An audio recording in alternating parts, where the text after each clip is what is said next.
What's Bangalore really like? Well, in this video, we're going cafe hopping for some delicious French food, amazing chai, and a mouth-watering dinner in one of the most famous neighborhoods in Bangalore. Hi, my name is Ivana and I live in Bangalore. Bangalore is quite famous for the unique cafe and restaurant scene, and today I thought let's explore some of my favorite places. I might introduce you to some new places that you have never seen before, so you might try them whenever you feel like exploring again. Without further ado, let's get into the car. Driving around with the extremely pleasant weather we've been having in Bangalore lately is a true joy. As we roll into one of the most famous neighborhoods in Bangalore, I'm excited for our cafe hopping day.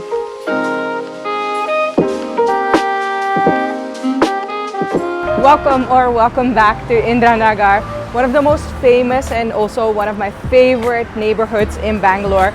Right behind me, you can see also one of the most famous and most important roads in Bangalore, 100 Feet Road. If you like shopping, if you like restaurants, then you can find a lot of them along this road. Behind me, you can see Smokehouse Deli. In front of me is Starbucks. Some other famous restaurants that you can find here are Udupi Park, Bhatia Jalpan, MTR, and even actually a Taco Bell.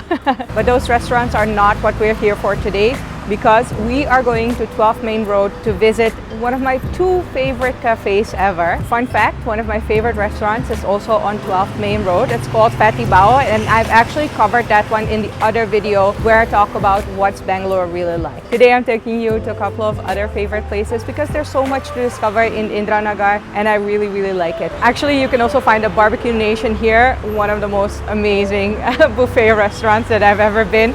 I've actually covered that one in a separate video as well. I'll link it down in the description below. One thing that I would recommend you is to not randomly cross 100 Feet Road. I am quite okay with Indian traffic, but this is one road that really scares me. So if you want to cross it and if you want to get to the other side, please do find a pedestrian crossing over here. Walking around 100 Feet Road can be a challenge because Bangalore roads often get reconstructed. However, whenever I can, I do make the effort because by now I think none of us take our freedom for granted anymore. With the pleasant sunshine and the gorgeous spring flowers, we soon arrive at the 12th Main Road junction. Going down 12th Main Road, you'll see some pretty cool local shops, but do also pay attention to the homes around you. Indiranagar once used to be the end of Bangalore, and that's why you'll see some huge mansions here. Oh wait, we're already at the cute cafe Paris Panini, where I wanted to take you for lunch. Fun fact, when I used to live close by, I used to order their crepes every single Sunday, especially their salted caramel crepe. Oh my goodness, but today we are not here for that. I have the Chloe Panini here. Actually, I've had this before, but whenever I come here, I just have to have this one. In case you've never had a panini before, it's kind of a flatbread, which is then filled with maybe vegetables or some cheese and then toasted. But it's different than a toasty, so trust me when I say that you should definitely try it. The Chloe one is with fresh cheese, and then there is grilled aubergine on top and obviously some spices. Look at those grill marks. I am so excited to have this. The creamy cheese with a smoky eggplant, oh my. I would say it's not that spicy, but it's very tasty though. The place is quite full, but I have to say there's plenty of space for social distancing. I also have a drink, which is apparently typically French. It's a cold drink because it's quite hot outside, so not too sweet, cold tea. That's good. It's a good lunch in a French ambiance right here in the middle of Bangalore.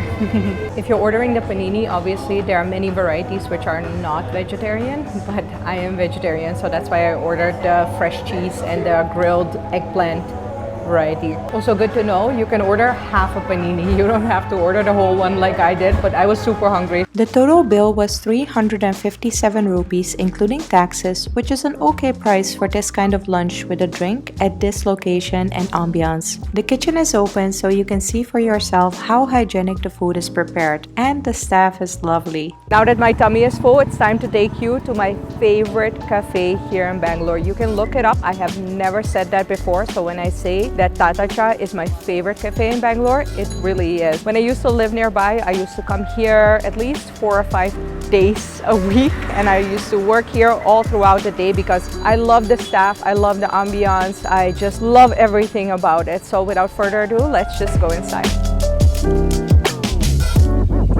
Can I have a ginger masala chai?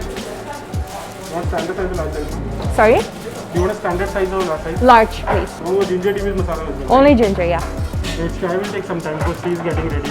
Okay, no issue. I'm such a huge fan of Tata Cha that I actually have their merch mugs. You can choose to sit outside, but inside is more convenient if you need to get some work done like me. The concept is to order at the counter and then pick up the order yourself, which I think is more hygienic in these times and helps social distancing. The thing that I missed most in lockdown really was coming to Tata Cha every single day, because this was and still is actually my happy place. Their chai is phenomenal. I would say one of the best chais that I've tried in India, and I don't say that lightly.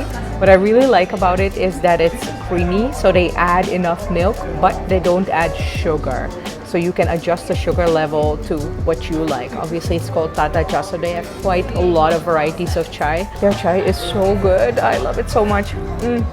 I know quite a lot of people, when they see it from the outside, they just think it's one of those, you know, chains, and it's not cozy, and you know, it's just not appealing to go inside. But let me assure you that this place is absolutely wonderful, and I can literally spend days here. I love the fact that the crowd is very mixed. A lot of times families will come in, groups of friends, but also people who are working on startups, so it's never boring to sit here. Their prices are also extremely reasonable, especially for this location. This is almost in the middle of Indiranagar, and their chai is only 126 rupees for a large ginger chai. So I think that's a very good price for this kind of place. Right now I'm going to do a little bit more work, make some vlogs for you guys, and then later on we can maybe head over to S'more, or I saw a different cafe which had dim sum and sushi, but we'll decide later while we're going to have dinner. I forgot to mention, but their Wi-Fi is also really nice, so I worked here for a few hours until I was definitely hungry again. On my way to dinner, I passed this cute dim sum slash sushi place, and I'm very curious about it. Have you ever been here before? Let me know if it's worth a try in the comments. For now, it looked very crowded, so I decided to stick to the original plan, the S'more Lounge. I love how they take strict hygiene measures, so I feel safe recommending this place to you if you need to get out once in a while. If you're thinking, wait, don't they just make chocolates? Well, yes they do, but they actually also have a restaurant as well. In case you haven't been introduced to S'more before, it's a high-end chocolate brand which has gorgeous branding. In the restaurant, they also offer a wide range of delicious cakes, but also breakfast, lunch, and dinner dishes, which are of amazing quality. When I came here for the first time, I was extremely skeptical of the food, but really every dish I've tried here hasn't disappointed me. The price level is a bit higher than average, but I think for the quality of the food, service, and ambiance, it's actually a bargain. Ever since I came to S'more for the first time, I've been extremely charmed by their restaurant. I think it's mad value for money because their food is so incredibly good, and I cannot wait to try this cannelloni because it looks delicious. The tomato sauce looks on point, the cheese looks on point, the spinach looks on point. So let's try this.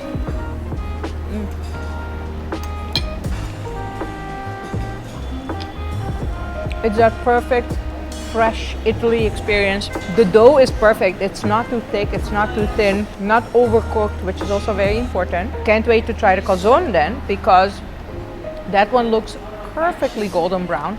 I'm not sure if this is a calzone. Aside from, you know, the double folded pizza shape, it looks a little bit more like an empanada, but I am not complaining because it looks freshly stuffed with spinach and fresh cheese. So I can't wait to take a bite of this.